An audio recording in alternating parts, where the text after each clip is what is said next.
Yeah, my visa has expired. Hey guys, welcome back to my channel. So this video is like life update. I want to tell you guys what has been happening in my life, what has been happening, visa status, how am I still in the country, relationship status, job status, financial status, like everything. This is like a proper catch up. So, we know what's going on in each other's life. Well, technically my life, okay, because my life now is on YouTube. So before we go on, I have a community. I can't stop saying this. I have a community for international students known as the CP community. So do go to follow us on Instagram or Twitter, or click the link in the description box below to access our website.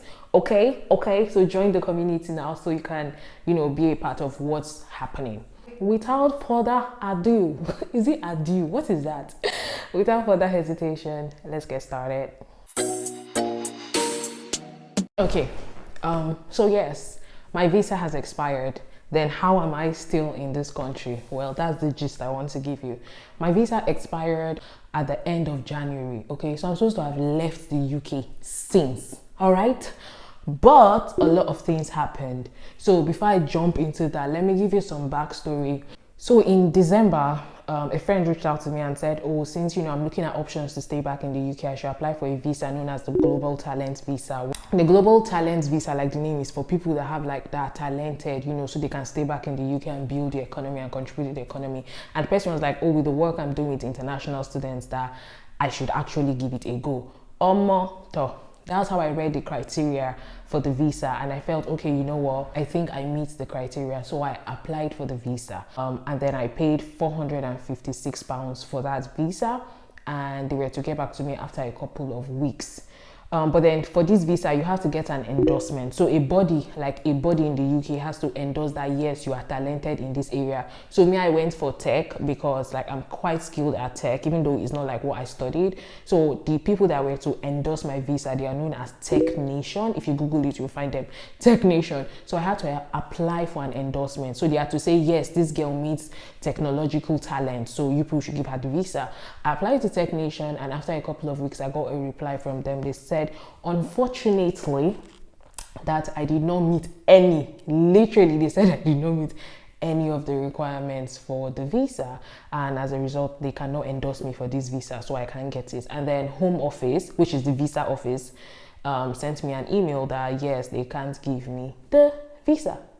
So that hurt as hell. December was really bad for me because I was really hoping on that visa, and it did not come true. And yeah. So I was now ready to pack my bag to leave at the end of January, and then my flights kept being cancelled and rescheduled. They'll cancel, they'll reschedule, they'll cancel, they'll reschedule. Finally they canceled, they did not reschedule. And at that point, I'm like, okay, what's going to happen? And then that's when my housemates that's why I have created a community for international students, because I feel like information is vital. When you don't know something, you don't know. Okay, so my flatmate was telling me that, oh, I can extend my visa. That all I have to do is apply. And then I now checked on the Home Office website, and then they said if your visa expires between so and so date to the end of January, you can apply for an extension because of the whole COVID-19 whatever. And my visa was to expire by the end of January, so he applied to me. Immediately I wrote the email applying for extension. It is called assurance to remain. I applied for the assurance to remain in the UK for a while because my flight was cancelled, and they got back to me after 2 weeks. And at that time I was really scared. I was like, hey God, they've not replied me, and my visa also expired, what's going to happen? But as God will have it, so they gave me an extension for 2 months. The 2 months is February and March, so that is why I am still in the UK. Anyway, just fast forward. So 2 days ago, the person who actually told me to apply for the Global Talent Visa, he reached out to me and he's like, yo, how far did you get it? I'm like, no, I did not. He's like, what? Why? How? And I said, they said I didn't meet any criteria. And then he also applied for the visa and he got it. So he was telling me that when they told me I did not get the visa, that did I apply for a review? I was like, what is review? He was like, review means you don't agree with this decision and you want them to look at it again. I was like, mad oh. I was like, mad, I should apply for review. He was like, yes, that he also got the email he also received said he was not eligible for the visa, but then he applied for a review and then he got it. And I was like, wow, you see what I'm saying about information? What you don't know, you don't know. So it's really good that you're in a circle, you're in a community where you can get relevant information. Okay, so once again, join the CP community. I know why that community exists. Anyway, so he told me I should check if I can still apply, but unfortunately the review can only be applied for 28 days after your decision email. So I received my decision email in December, so 28 days after is the end of January. I did not know this, so yeah, I couldn't apply for a review. Look at my life, yay. So the second thing I want to update you guys on is job status. Obviously most of you already know that I'm looking for a job to stay back. I need a job to stay back in the UK, especially with the way now the immigration system is like kind of points based, but still you need to get a job for an employer. So getting that job has been the most difficult thing ever. I have gotten a ton of rejections, and I think I'm just at the point where I feel like I don't want to bother anymore. I know it's not a good thing to say, but like, I don't want to get rejections anymore. So I'll rather just stay at peace with the fact that I'm going back to Nigeria. Yeah, with the fact that I'm going back to Nigeria. So I didn't even mention I'll be leaving the country in a couple of weeks, or yeah, a couple of weeks. Yeah, I should be leaving the UK. So I don't know how things will pan out from then. I don't know what happens to this channel. I don't know what I'll be doing. I don't know if I'll leave YouTube after that. But anyway, so I've not gotten any job offers. I mean, I've gotten to some stages in some job applications, but I've not gotten any job offer yet. And it took its toll on me because I started feeling like, you know, perhaps, you know, but I know I'm good enough. But it does, see, someone says looking for a job is a full-time job. So this brings me to the next thing, which is my mental health status. Overall, I think I've come to terms with the fact that I'll be leaving the UK. It's scary, especially when you think of, you know, at the time I left Nigeria, it was even way better than it is now. Like with the whole NSAS, with the whole insecurity thing that is very much rampant in the country. So it's like, what am I going back to do? Every single day, I am not exaggerating, I receive a message from someone or two people telling me, oh, Chidera, you should not leave the UK. Chidera, I should stay. And I'm like, do you guys think that I want to just stand up and leave? Like, do you not think I'm trying to stay here? I am. It's not working. And the more people ask me about this thing, the more it kind of like wants to trigger my anxiety. But at the point where I'm just like, you know what, whatever, man, like whatever, you get. So mental health, I think I'm just indifferent. So you know. So the next thing I'll talk about is the money that I owe. See, my life is just amazing right now. So I owe a bunch of money. If you are on my mailing list, I already explained what happened. I even sent receipts and everything, showed you guys screenshots. So this would be a very good point to subscribe to my mailing list, to my newsletter. The link is in the description box because you'll always get information that I don't always share here. Anyway, I woke up one fateful Saturday morning and I checked my emails and I saw an email from my landlord. She said that I am owing £600 in council tax. And I'm like, what? How? Like when? Where? And prior to that time, I did not really understand what council tax was. So council tax is like local government tax. It's what you pay your local government for, you know, keeping the city clean, for taking out your dustbins, for, you know, the sewage system that you use in the UK. Like, it's local government kind of levy, if you call it that way in Nigeria. So it's tax, but you must pay it. And I'm like, I don't understand. I've not been paying the tax since. Why am I giving tax? She was like, oh, yeah, you finished studying in September. So from September till now, they've been counting it and then you have to pay it. And I'm like, I don't understand. I'm supposed to pay £600 at once. How? Like, how? So I emailed her. I said, I don't think so. Can you help me? She's like, no, she's not going to take the bill. That I have to pay it myself. And I'm like, great. Okay. So I reached out to the council office to inquire about the tax. They said that I am not supposed to pay for the tax. That is a house in multiple occupancy. I emailed my landlord. I'm like, okay, they said I shouldn't pay. That is a house in multiple occupancy, that you're the one to pay. She now said yes, that ideally she's the one to pay, but that in my tenancy agreement, it is written there that I will pay the council tax when it becomes applicable and that I signed it. I went through for my tenancy agreement because I know I read that thing very well. And then I realized there was a fine line that I did not see. See, read your tenancy agreement properly, okay? Whatever you're signing in the UK, read it properly. I read it properly, but still I missed some important details.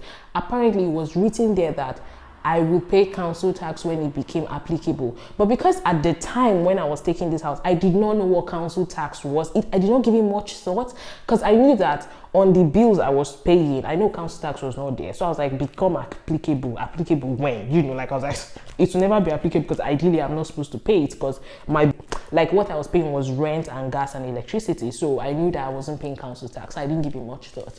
Anyway, it was there. It is there. And she said legally, so I am to pay it because of that. And I'm like, yay, my life is awesome. And then apart from that, that same week, I feel like it was a hit back to back.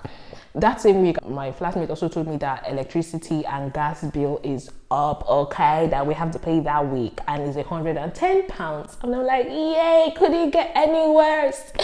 And also that was the end of February, so my rent was due. I was like, yay, oh my God. Only me, 300 and something in rent, 110 in electricity, 600 in council tax. So basically I'm to spend over £1,000 at the beginning of March. Hallelujah. Well, anyway, till now I've not paid the council tax thing. I've just paid a little of it because I swear I can't kill myself. But I know I'll have to pay it eventually, so I have a couple of weeks to do that before I leave. So yeah, that's that. Another important thing that I want to address is this graduate visa. A lot of people keep texting me like, oh, you should apply for the graduate visa thing. It's coming out in July. I'm like, don't you think I know? I know, okay? But unfortunately, the graduate visa, the post-study visa, does not apply to me. It applies to people who graduate from 2021 going forward. I finished in 2020, so sadly, it doesn't apply to me. I should have waited if I had known. I would have failed so that I can carry over to the next year. Do you understand? So yeah, sadly, it doesn't apply to me. So for all of you that have been looking out for me and sending me messages about that, trust me, I know it doesn't apply to me, okay? It applies to you guys. Lucky you. Down to the last and the final update, which I know a lot of people have been like, talk about it, Joe. Relationship status. Okay, my relationship status. You know, you guys have been with me the journey from Tinder to Hinge. If you've not seen those videos, I'll link them up. Check my Tinder story. So I went on the dating app Tinder, and I went on the dating app Hinge. So anyway, long story short, you guys have met someone, okay? I've met someone. Yeah, I met someone. So after I deleted Hinge, I did not give you guys this update. That's what I'm giving you now. After I deleted Hinge, on this particular day, I was bored at home, and I'm like, you know what, let me just go on Hinge and look at fine men. Vain, I'm so vain, I know. I was like, let me go on Hinge and look at fine men. And so I downloaded the app right there in the living room in my former house. And then I started scrolling, I started looking at men, you know, just, you know, swiping. And then I matched with someone. And we got talking. I'm like, hey. He's like, hey. And then within the first few seconds that we started talking, it was legit cool. Like, it was really cool. We laughed about the most random stuff, and we connected on something about Africa that I mentioned, and he connected with it. I was like, Mado. And, you know, we kept talking and all of that. And after that, we both deleted Hinge, and we've been talking ever since. Okay. So yeah. I found love on a dating app. How grand. I really don't want to give so much details, okay? Because I feel like eventually, the both of us, that's me and him, we'll do like a video talking about like how we met and all those cute stuff that couples do that I tend to see as annoying. Yeah, we'll do a video, proper video talking about how we met and everything. But basically, I met him on a dating app. So if you've been on the dating apps, keep hope alive. You may find your person, okay?